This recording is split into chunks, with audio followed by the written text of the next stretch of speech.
Are you ready to invade the privacy of a total stranger? Let's do it. This is stalking. I'm not sure I'm mature enough to handle this. What kind of a what?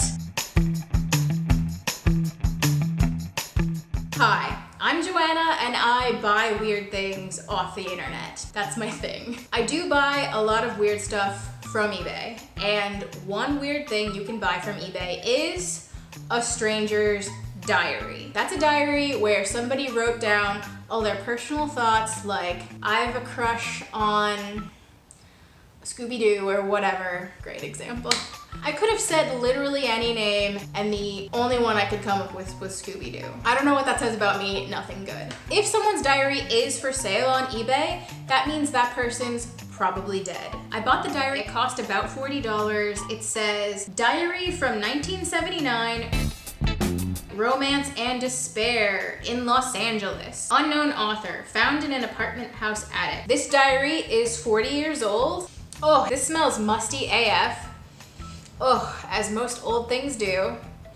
Oh, it's so musty. 40 years ago, there was a man who lived in Los Angeles. He tried to find love, and he wrote about it in here. So let's invade his privacy. On the first page, it says, My Wish Book for 1979. That is very sweet, but also makes me deeply sad. There's a very cute illustration of a sun and palm trees, which I assume is supposed to be Los Angeles.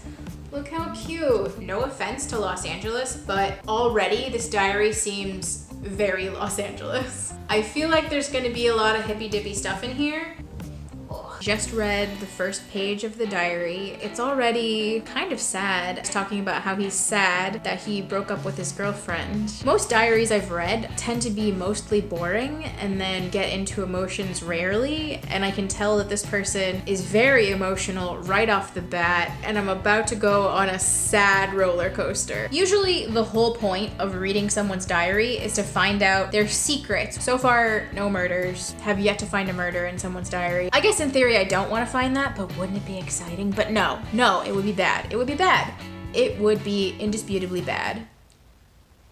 January 6th, 1979. I feel completely at a loss. Literally. I feel something that I believed and set my heart upon evaporating away, and nothing at all left underneath. Another star has blinked out of the sky. That is all. An enormous sense of missed promise. I feel so sad. Twilight is the worst. Like, okay, dude, we get it. You have a lot of feelings. January 10th. It seems to me that I almost lie in wait for people, and especially for Alyssa, forever doing little acts of kindness for her so as to earn and secure her love. Each page, I'm just like, no. Saturday, January 13th. Alyssa took us to dinner at Dupar's. Nothing much to say. Alas. Alas. I think this guy lives with his girlfriend and she has decided that they're going to break up, but they're still living together and they're figuring out the logistics of him moving out. He doesn't want to go and he's still in love with her and he doesn't want to break up. And it's very sad. I don't know if he's a graduate student or undergrad or what he's studying, but he talks about getting his grades back, so he's definitely a student. Sunday, January 14th. We're getting along awkwardly. She feels, literally, that I resent her enjoying the company of any other person. Do I? The idea horrifies me. I thought he broke up with his girlfriend, but it would seem maybe they're still sort of together. Girl, get out! Thursday, January 18th. A lot of thinking about things. Myself, how I relate to people, and how I use Alyssa to solve all that is incomplete within myself. This guy in the diary, he talks about his girlfriend Alyssa a lot. She's a singer, she appears to perform at various venues around LA. Wednesday, January 24th. I hope that I still get to love her. Full disclosure, I am eating chicken while I read this diary. The musty smell is, not a great compliment to this experience, but here we are. Monday, January 29th. Her endeavoring at every step to make things easier has helped a lot. She's really been splendid. Crazy, but splendid. It's always such a huge red flag when a man calls a woman crazy, especially a woman he dated.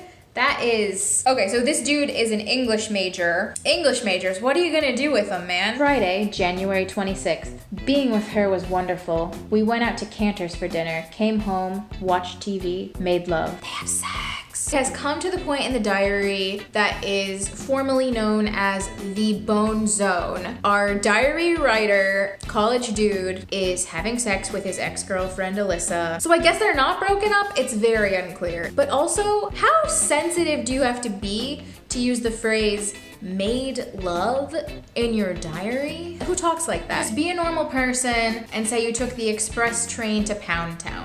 Just be a normal person and say you banged it out.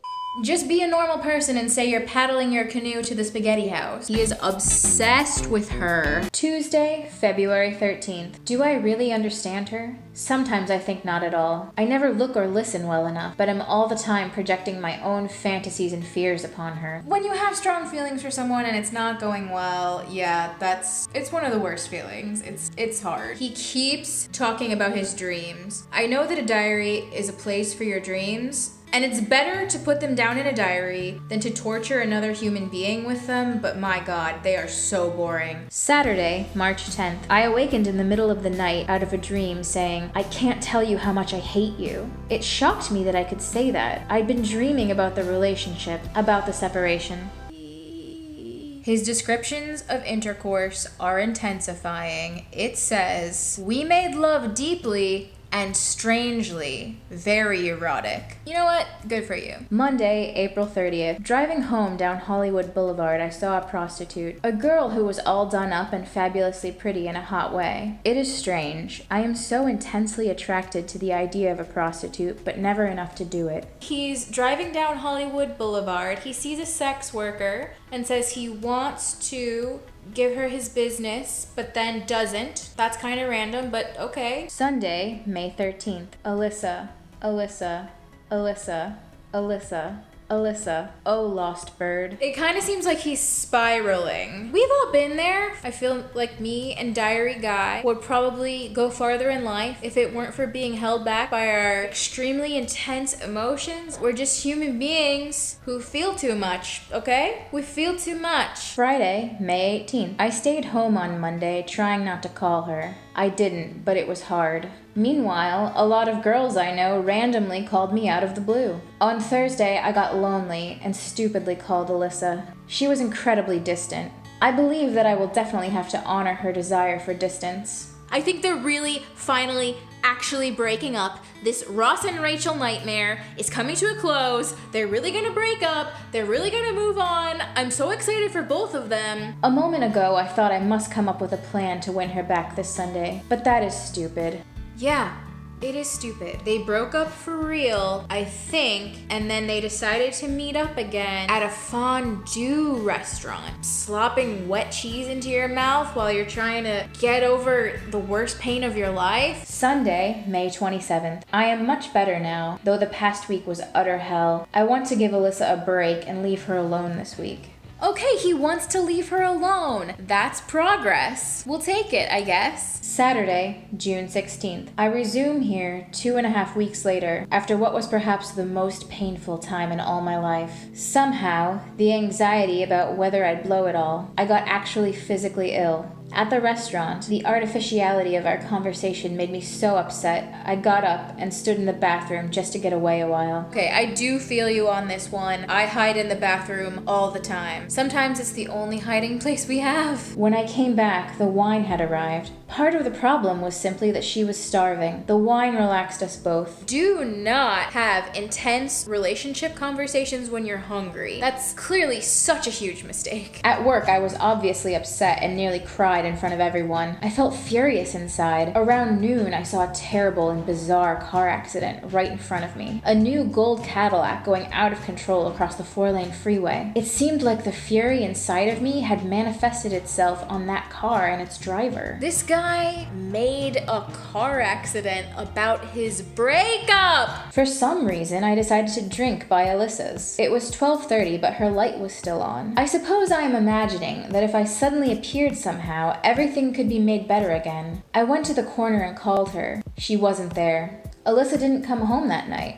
I found out later that she was not having an affair, but I was sure of it then. This is stalking. He says he went to go have a drink near her apartment for some reason. Gee, I wonder why. He looks to see if her light is on and then calls her from nearby to see if she's home and then gets upset when she's not home. Get it together, man. Sunday, June 24th. To stay busy and because it was called for, I drove out to Thousand Oaks to tell Gwen I was getting the divorce. My suddenly showing up at her door was like an angel from heaven for her, and I felt like a murderer working things to tell her why I'd really come. What?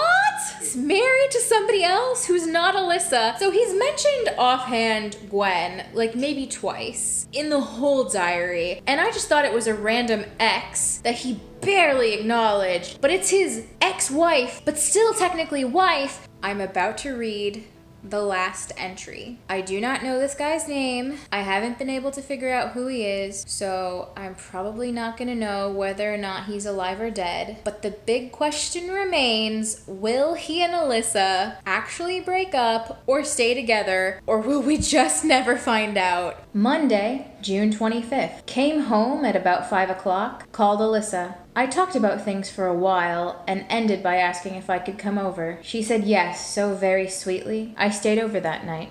So there is no closure. They're still together for all we know. Maybe Alyssa and this guy are in their 60s living happily ever after in Los Angeles. I mean, that would be nice, I guess. No, it wouldn't. They should not be together. Alyssa, I hope you escaped. This is 6 solid months of trying to break up with someone. What kind of hell? The biggest lesson I could have learned from reading this is just dump him or whoever. If you find yourself in a relationship that sounds anything like this, run away, I think. Yeah, right?